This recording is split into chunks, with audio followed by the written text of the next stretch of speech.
Hello and happy Wednesday already. I don't know why sometimes my camera gives me, I know it's sunny outside, but kind of get a weird glare, like I don't know if it's a setting of my camera that actually hit and don't even know. So maybe I'll make my intro really short so I don't freak anybody out. I kind of look like I've been in the dark room and I'm getting processed for a picture there. Hi Lisa, hi Marie, hi Lois, thanks for joining in. And it looks like my iPad's ready to go too. So let me introduce card number 2 for Deb Warwick's virtual stamp party today. I'm excited about just bringing in a couple techniques today and just a couple fun little embellishments with today's card. Simple layout, one of those cards that looks simple, and I always tell you guys, oh, it's so fun to be able to put together and send out a simple card where people think you've put tons of time into it. Today might almost look like like you didn't put a lot of time into it, but you're putting more time into this, but in a fun way. So here's today's card number 2. There, now my camera is picking up the right coloring and everything. Maybe it just needed to have me closer. So I'm pulling out a new stamp set that I just put together for you guys. And then I'm using some of that fun new, not new, but celebration free paper, that paper blooms. So let me put down my iPad here so that I can see comments if you have them there. And I'll get my camera moved around and settled down here for you too, so you can kind of see what I'm going to be working with here on my desktop. And here again facing you is the stamp set. Just wanted to send some happy thoughts your way. So this is Emboss, so if you're new to embossing, I'm going to do a quick overview of that, or you'll see me make it on the card. But then see this paper, if you go, oh, I have the paper blooms, but mine doesn't look like it's textured like that. I'm going to just show you this quick technique to put that through. And I see that Tori's on here too, and I know Lisa is, because I already said hi to Lisa. So you guys that love blue, here's another blue version of a card. So the card base is the Seaside Spray, but navy too. So it's going to be a happy day for my blue lovers out there, which there's a lot of you. So this is the new stamp set that I just got. I'm so excited about it. I'd been on the fence for a while, but it was on my wish list probably since October or November. That was it, because Stampin' Up! Had a virtual event instead of us meeting and gathering all together, maybe out like in Salt Lake City or something like that. They had it be virtual online. And the gal, so if ever you get a stamp set that has this little emblem, it means that whoever helped create or design the stamp set is $1 million sales achiever. That means that in their history with Stampin' Up! Career, they have reached $1 million. So then they sit down with the artistry team and develop a stamp set. So this was hers. What I liked about her stamp set, and I want to show you where it's at, it's in the mini catalog on page 28. Oh, Marie, you just got it too. Wonderful. And hey there, Julie. So her point that kind of sold me on it was she wanted a stamp set that coordinated with lots of good Stampin' Up! Punches. Stampin' Up! Has a lot of punches.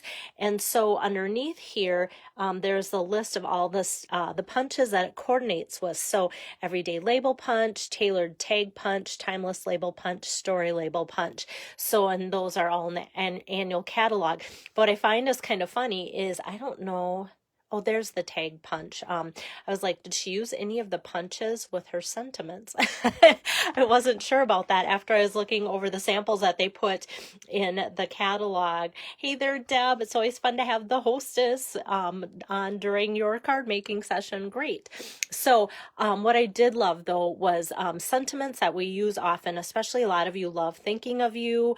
And I just love the size of these 4 sentiments, because I use those 4 a lot. And then the ones that could go with it, either in the inside. Today I'm using this top one, just wanted to send some happy thoughts your way. I thought, well, that makes just for a fun card on its own. It could be used as a thinking of you or happy birthday card. I'm going to kind of make it into either or again for you guys today. So that's where that's coming from. I just like the versatility of having another stamp set with those kind of sentiments comments too from the mini catalog. Hey there, Linda. So that's Happy Thoughts. And then of course the fun paper, that's kind of the highlight of the card too, is from Celebration. Right in the inside there, the paper blooms again. So we've been seeing lots of fun stuff with that. And so that's where that's coming from. And you can see by the amount of little pieces of scraps that I am loving this because I'm using up chunks and pieces, and this is kind of what's getting to be my leftovers. Okay, so oops, let me set that down so I can start creating the card.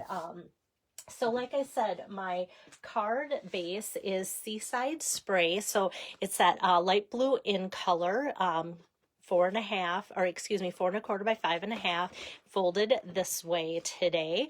And the first thing I'm going to do, so here's kind of my color combination.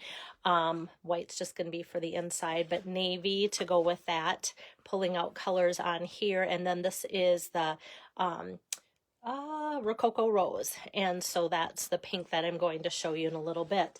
But what I want to start out using is the fun paper, the paper blooms. I'm going to give it that textured look like you saw on the sample. So I'm pulling over my embossing and cutting machine here, and I'm going to run this pretty paper through my subtle dynamic textured embossing folder. And this is one of the older ones. When it says dynamic, it's one from like a couple years ago. So it's definitely thicker than a lot of our newer 3D folders. But I like to let people know that because a lot of you have this.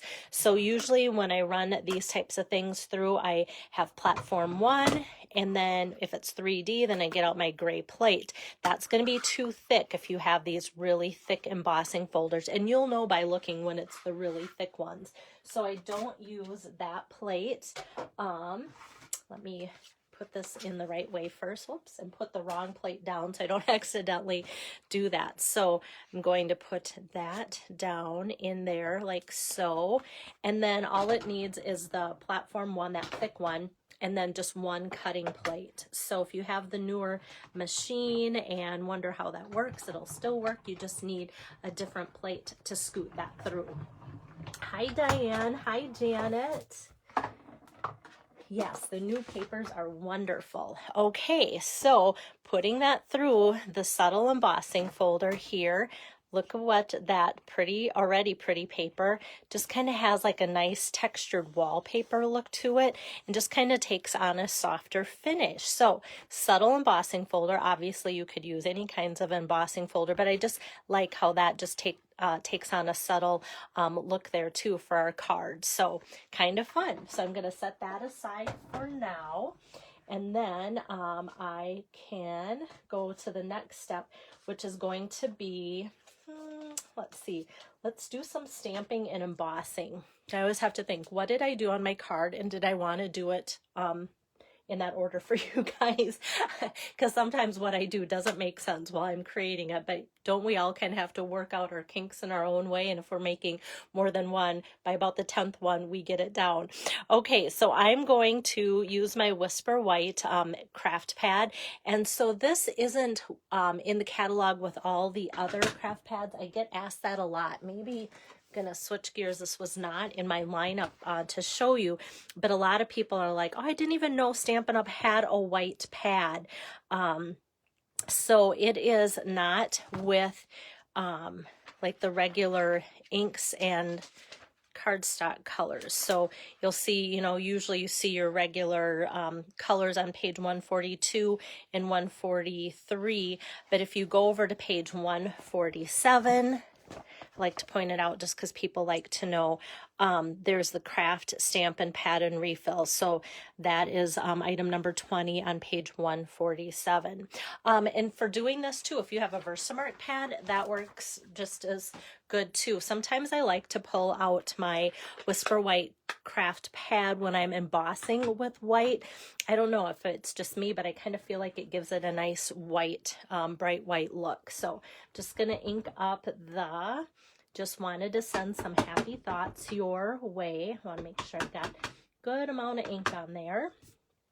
And I'm just going to center that on there like so. Give it a good press. There we have that.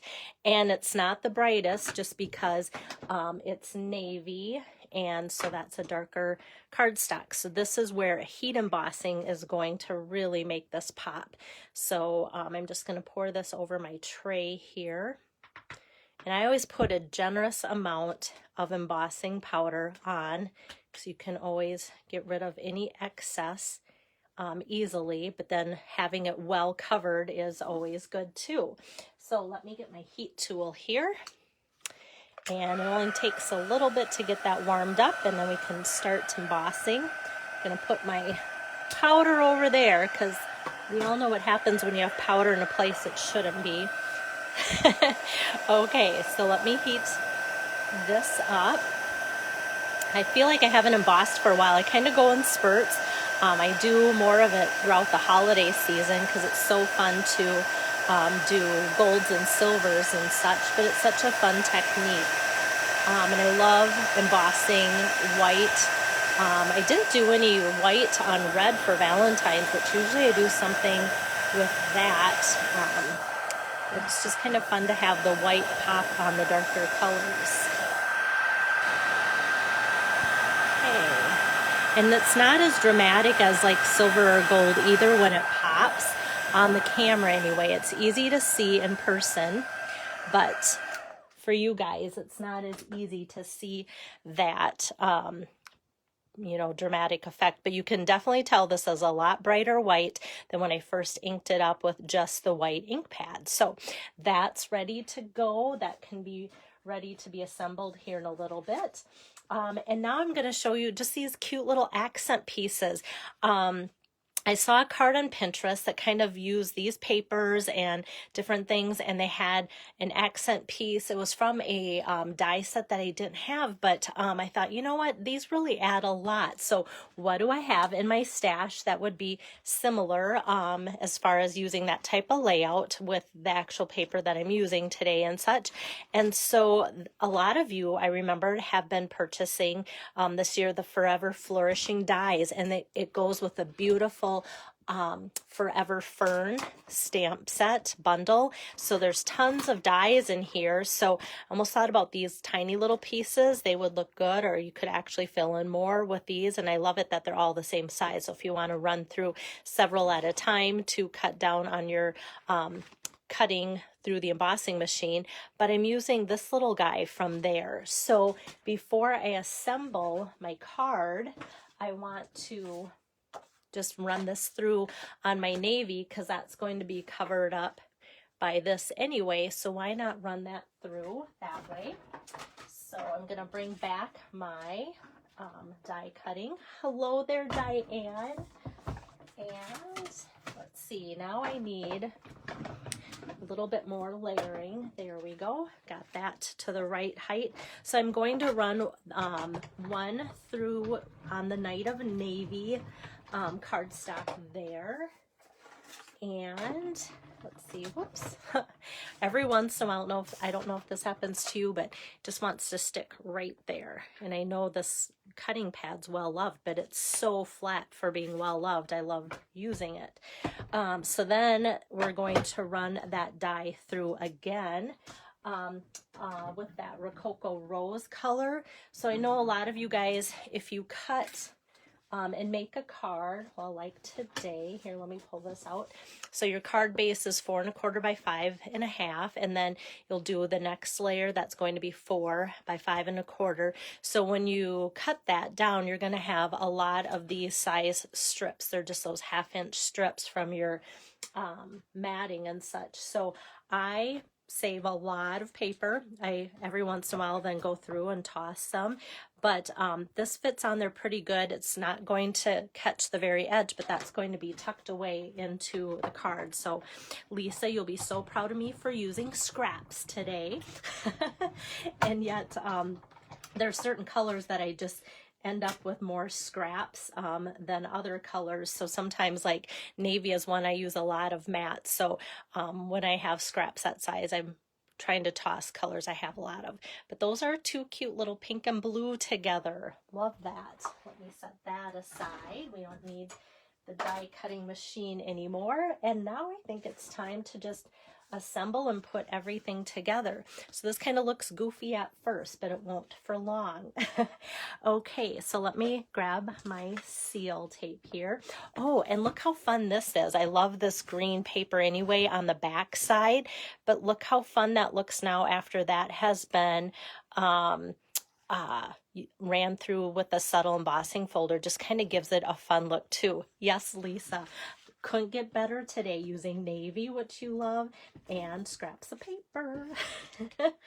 Okay, so I feel like, well, let's see. Yeah, I thought about using it this way because that flower, but I think I'm going to put my flower upside down. So yeah, I'm going to put this on my Night of Navy. So actually the pretty paper is cut 3.75 by 5 for this. And it's going to look a little upside down until I get it on my card, and then I think it'll look fine. But if I put my greeting up, then my little extra embellishments here will kind of be hanging upside down, and I think that'll look a little strange too. So let's go with this. And of course, as you cut your paper, you can see my sample looks like that. And as I make these cards for Deb's party, everybody's going to have a different 3.75 by 5 chunk out of the 12 by 12 paper too. So every card's going to look a little different, but the layout will be the same. Hey there, Joan. Thanks for joining in. So then my next layer is to put my sentiment across there. Just wanted to send some happy thoughts your way. And I'm just going to run about 3 strips so I have a good heavy track of tape there. And before I press it down too hard, I'm just going to kind of set it on there like so, knowing that I still can play around with that. So I can tuck this in like so, and this in like so. And then I'll press down, so it doesn't need anything extra like that. And depending on, you know, sometimes it's kind of nice to have a free-flowing little accent piece, but I thought these were a little long and I didn't want anybody to have theirs rip when it's being put in their envelope. So I'm just going to grab a mini glue dot and kind of curl that up under the top here so that it doesn't show, and just kind of tack that down. I'm going to grab another one for the navy piece too, and then just kind of curl that so it all hides underneath that top spot. It's pretty close to fitting actually, which is nice. So that just kind of gets it to lay down nice so it's not so floppy there. And then an accent piece I love using and I haven't used for a while. And even though it's so cold this week, I still think we need some butterflies. So from the annual catalog, what I'm using for my accent piece, and I like to do that for you guys, the butterfly gems. So they come in the In Color from last year that came out.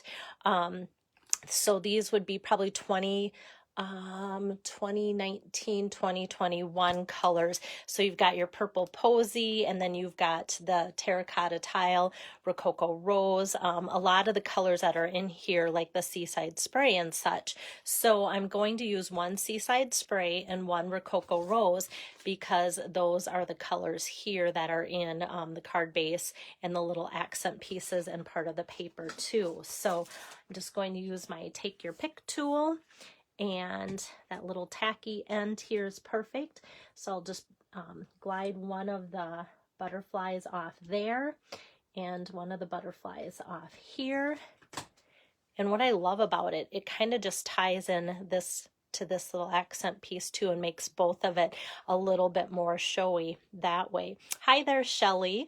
So kind of just fun to have lots of little embellishments, textures with the embossing folder on the pretty paper, texture because of the heat embossing, and then the little embellishments, and then the paper embellishments. Now for the inside, I seriously considered just having it be blank so whoever receives these cards through Deb's virtual party would be able to use them however they want. But with the Happy Thoughts stamp set, I'm like, you know, part of the draw for me was having some of these often use sentiments. So let's put both happy birthday and thinking of you, because I think either of those sentiments would go with just wanted to send some happy thoughts your way. Happy birthday or thinking of you would be perfect for that. So in my traditional way of giving you choices, I'm going to use my Night of Navy ink pad here and just a 4 by 5 1/4 piece of white cardstock. And let me ink up happy birthday here and stamp that at the top like so. And then here's my thinking of you. We'll flip that over and I'll center that at the top. But aren't these cute little fonts? Very easy to read, and the sizing is perfect. So you can kind of see through that. I can see through it on the catalog or on the camera a little bit, you know, from either side. But once they're actually glued down, so you'll get your card like so with this being loose so that you can use it either way. Or if you get this card and go, you know what, I don't want it for thinking of you or happy birthday, either of those, it's light enough where you could just write in there on the Seaside Spray and have your ink show up really well. It's a nice color for that. You could save this inset for a different card that you need to make too. But know that once this gets taped down into your card, you're not going to see that ink from the other side. That was one of the things I've always been meaning to tell you guys, because you kind of can see it when I show it on the camera, but once it's taped down, then you don't see that any longer. So that's the inside of the card there. So it'll come loose, and that is the outside. There we go. And Deb's host code is, whoops, as I just put the camera in there, is there my camera. And I'm going to, of course, post the still shot of today's card. There we go. Today's card with that host code too was on there yesterday, just to help you guys if you are wanting to order. And I know it helps me when you guys contact me to say, hey, these are the few items I need. Can you put that towards the hostess code and have the hostess code? But a lot of times you just say, hey, it's this hostess, and give me her name. That works too if you want me to place your order for you. Thanks, Tori. I just thought, you know, it's one of those things that we kind of forget that even though the pretty paper is already pretty, we can still do one kind of more technique and run that through just for something different. And now it kind of makes you look at your embossing folders a little different. Or if you have like a wildlife or nature theme, if you want to pull out maybe your 3D pine trees and run that through on pretty paper, that would be fun too. So I know when I see different techniques, and I kind of go crazy with all of the possibilities of the different ways that those can be used too, which is fun too. So that is all for today. I'll be back tomorrow afternoon with Deb's card number 3 that will wrap up her virtual demonstration this way. And she wants to keep her party open until around February 28th. She will have to close by February 28th to get in on the extra celebration goodies. So keep that in mind if you're considering ordering. But now I'm going to go upload the card, and you'll have all the details of what I used in print to make the card for today too. Have a great day. Stay warm, you guys. And I've heard that there's heat on the way. We might get above, no, we are above 0 today. So that's kind of fun. So, but still stay warm. See you guys tomorrow. Bye-bye.